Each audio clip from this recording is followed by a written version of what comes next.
Man, when I saw that going, I was like, oh, wow, it's repeating over. That's DJ Rhino telling me to come in. All right, cool. So we are, this is election season. Election season is incredibly important. We just finished interviewing a group of people who are running for council in East Orange. We are now going to the B team that is running for council in the East Orange. We have with us today, and please correct me immediately if I mess this up. I'm gonna try to get it right. We have Chijike Ndukwu. Chijike Ndukwu. Yes, that's it. Running for the 3rd Ward Council seat. We have Patrick Reid running for the 4th Ward Council seat. And we have Dwight Saunders, who is running for Essex County Freeholder at large. We also have with us today, we had her with us last week as well. We have Simone Jelks-Bandison, who's running for the Assembly for the 34th District. Now, East Orange is a wonderful city. It has a great history, and we know that these races are always tough. So we're going to ask each of the candidates. We're going to ask you, why are you running in your individual ward? What are the things that you want to change? And in addition to that, why run as the B team? So we're going to start with you, Chijike Ndukwu. Thank you so much for having me here today. Well, thank you for being here. We appreciate you. Thank you. So to your first question, why am I running for council seat in East Orange at this time?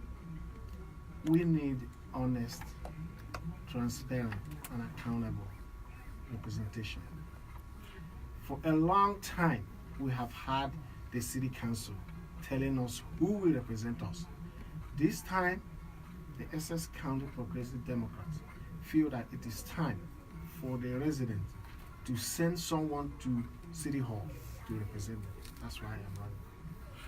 Cool, and you say that you represent you called your team the Essex County Progressive Democrats. Right. Well, why is that? Well, I mean, the progressive wing of the Democratic Party is where things are happening today in terms of grassroots democracy.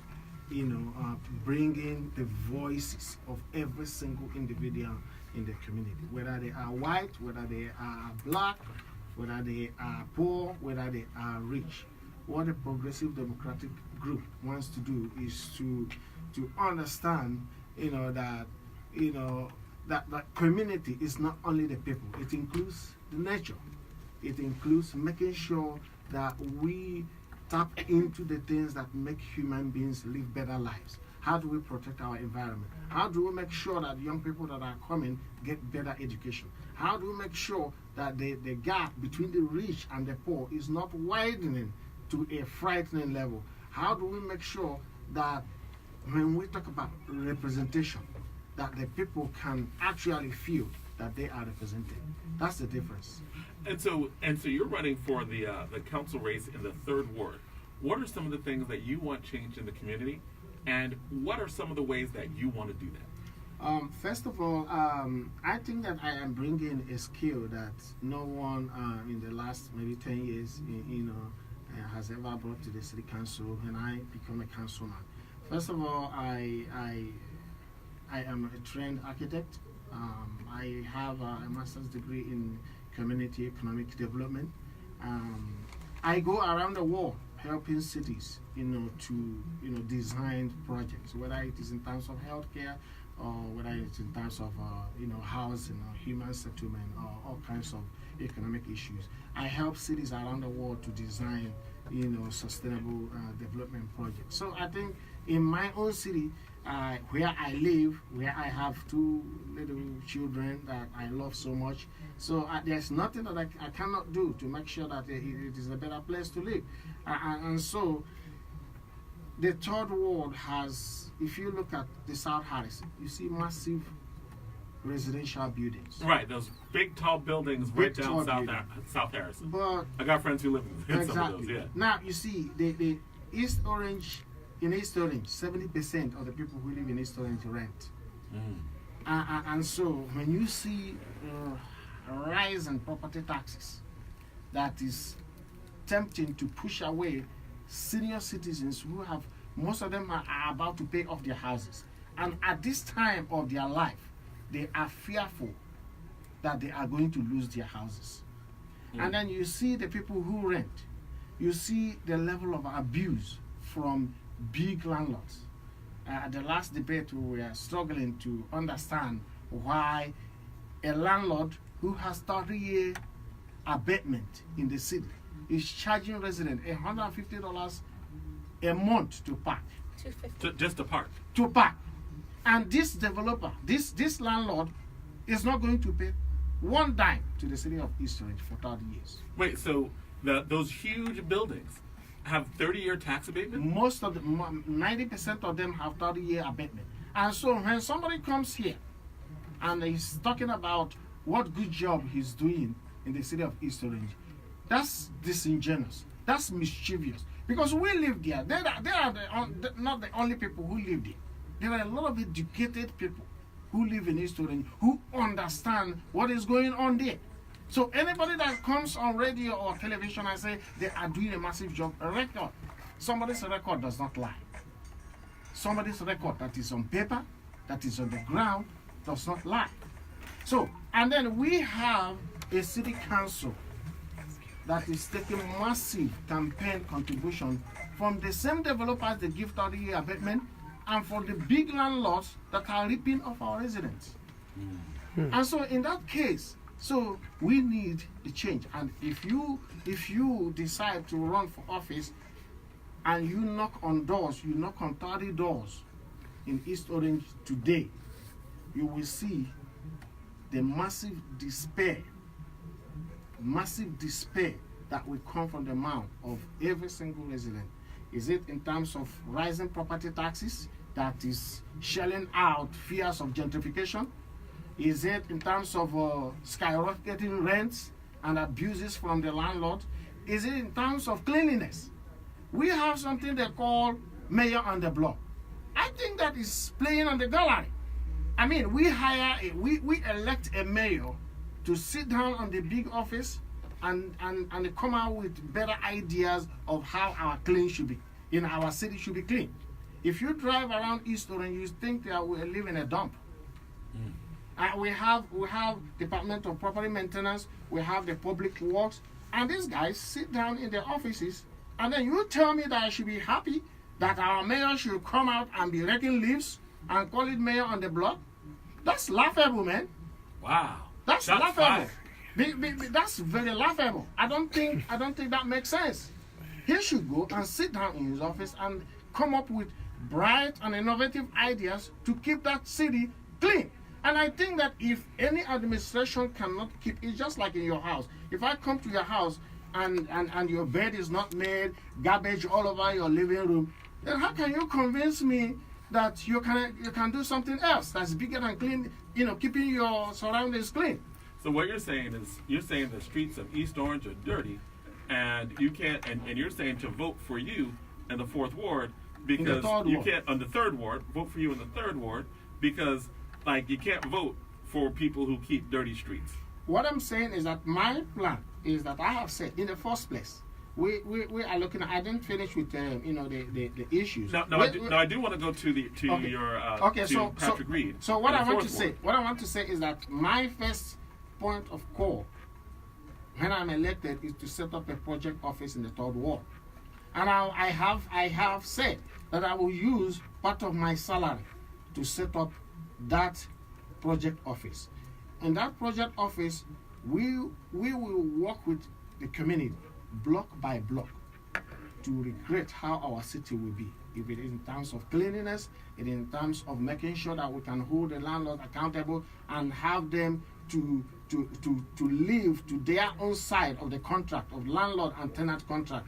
And then we are going to stop the 30-year abatement. These are the major issues that I will tackle. All right, so you're running with your running mate in the 4th. You are in the 3rd Ward, Chijike Ndukwu, and in the 4th Ward we have Patrick Reid. So Patrick Reid, introduce us to yourself and why are you running for council in the 4th Ward? Thank you very much for having me. I'm feeling comfortable because I'm back at Rutgers University where I I studied and achieved 2 bachelor's degrees here in sciences, and so to be back here is a tremendous pleasure. I have been in. You're like represent Rutgers North. Rutgers North all the way, not only the undergraduate but the graduate school as well. I have been a resident of East Orange since 1980, and I love East Orange as a city. It's a place where I've lived, and I work there as well, and it's just a great milieu of fantastic people who come from all over the world to live in this city. I've been there for a long time, and I've noticed that there are a number of issues which just go untouched, not addressed from year to year, from administration to administration. And I think it's full time, that we bring new ideas and new strategies to the table to make sure that those issues are addressed. And so, as a former teacher, I taught this in Benedict's Prep for a number of years. I believe strongly in improving education. East Orange is a D+, C- rated school district per the state school report. That is utterly unacceptable to any teacher or any parent or any community. And so that has to be addressed first and foremost. I'm a realtor as well, and so I'm very, very keen on what's going on in the real estate arena and as far as development is concerned, and I don't think we're doing it right in East Orange at all. The 30-year tax abatements that's associated with these developments that are coming in are totally putting our taxpayers, our homeowners, at risk of losing their home because they bring rising property taxes with them, and they don't have to. If the city council would do its job well in negotiating better contracts with the developers, they would not have to stress the homeowners so much. But you can't keep giving every developer who comes to town and want to put up a development. They're getting prime property. East Orange is prime property. Because you're saying now with interest in Newark and interest in East Orange, we no longer need. We don't need to. Well, I believe there should be some incentive for development, but you cannot give 30-year tax abatements to everyone who comes to the city. Just a couple of weeks ago, my opponent, who I'm running against, she just left here, voted for 2 tax abatements for developers who have been in the city and are making lots of money in the city. 2 30-year tax abatements without even understanding why. And that baffles the mind in that they vote lock, stock, and barrel the same way every time. And you have to ask yourself why. And you have to ask yourself why when you realize that developers are contributing to the campaign. And I think that's tragic. And part of what you're saying is that because tax abatements were originally concepts when there was urban blight, and people did not want to invest in Newark or East Orange. Like especially after 67, in the 70s, people didn't invest there, even in the 80s. Mm-hmm. And a way to try to get people to invest was to promise tax abatements. Okay, but we don't have to do that anymore. Because East Orange is 20 minutes out of New York City. The developers know there is a trend of folks moving out of the city back into New Jersey because they're priced out of New York. They cannot afford the apartments over there. So they're coming to New Jersey as a first choice. And so we must also understand that trend and say, okay, this is where they want to be. The developers come in because they see money at the end of the day. So why give away the real estate for free?